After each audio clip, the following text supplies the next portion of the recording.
Kyla klausimas, kaip perskaityti maratono pamokėlės, jeigu žmogus, sakykime, nėra stiprus nei rusų, nei anglų kalbomis, kurias galima pasirinkti. Taigi, pasidarom savo botą ir jūs užpildę dienos visus reikalus, matysite jums parodytą pamokėlę. Aš pasirinksiu, tarkime, dabar 9 pamoka, visai nesvarbu. Paspaudžiam ant pamokėlės, atsidarom. Štai mes matome anglų kalboje pamokėlę ir norime ją išsiversti. Įvairių telefonų yra, aš naudoju Samsung arba Androidinį telefoną, manau, kad gali būti šiek tiek nedidelių skirtumų, bet pati idėja, manau, kad visose Androidiniuose telefonuose labai panaši, galbūt net ir iPhone'uose. Gerai, paspaudžiam viršuje esančius 3 taškučius ir yra 2 opcijos. Pirmoji opcija, galima paspausti mygtuką share, tai yra dalintis. Pažiūrime. Štai galima dalinti straipsnį į įvairias platformas. Jeigu pas jūs tarp šitų programėlių, appsų, yra Google Translator, jūs galite tiesiog iš karto spausti Google Translator.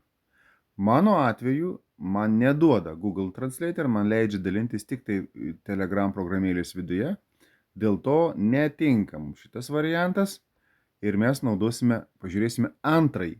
Vėl spaudžiame taškučius kamputyje dešiniam ir paspaudžiame trečią opciją. Matot? Open in. Paspaudžiam Open in ir mums šitas straipsnis atsidaro jau nebe pačioje Telegram programėlėje, o jau kaip internetinis puslapis. Dabar dar kartą spaudžiam mygtukus kamputyje, tuos 3 taškelius. Ir dabar pas jūs turėtų atsidaryti štai toks meniu langas, kuriame yra, ir pas mane jau matosi, žodelis versti. Paspaudžiu versti. Ir man išverčia į lietuvių kalbą, todėl kad aš jau buvau pasirinkęs anksčiau lietuvių kalbą. Matote, apačioj yra anglų ir lietuvių. Jeigu čia nėra anglų arba nėra, tai yra lietuvių, paspaudžiu tuos 3 taškučius, kurie yra apačioj ant apatinės eilutės, štai čia. Ir paspaudžiate daugiau kalbų. Daugiau kalbų.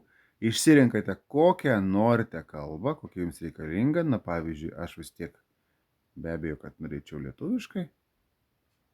Man lietuvių kalbos nėra, nes jinai yra užimta jau. Paspaudžiam lietuvių kalbą.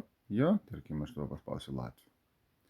Matote, tekstas latviškas. Jeigu aš paspausčiau štai čia apačioj taškučius, daugiau kalbų ir pasimčiau